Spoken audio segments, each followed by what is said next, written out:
Ay, bigay mo kay kuya yung ticket mo. Be, kahit nahihilo na kayo, hindi kayo bibitaw dyan. Ang titigas kasi ng ulo nyo eh. Tapos, wag kang gaganon. Yung iaangat mo yung puwet mo, baka tumilapon ka. Okay? Humawa kayo mabuti, mahigpit na mahigpit ha. Pagka, ganito, pagka hindi mo na kaya, gumanto ka. Ibig sabihin, papahinto ko na kay kuya. Okay? Kuya, pwede ako dito? Salamat.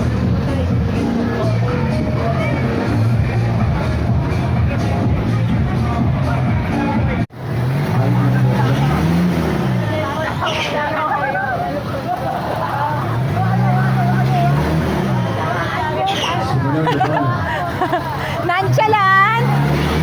Nonchalant ang mga girls ko. Ano? Ano? Ano?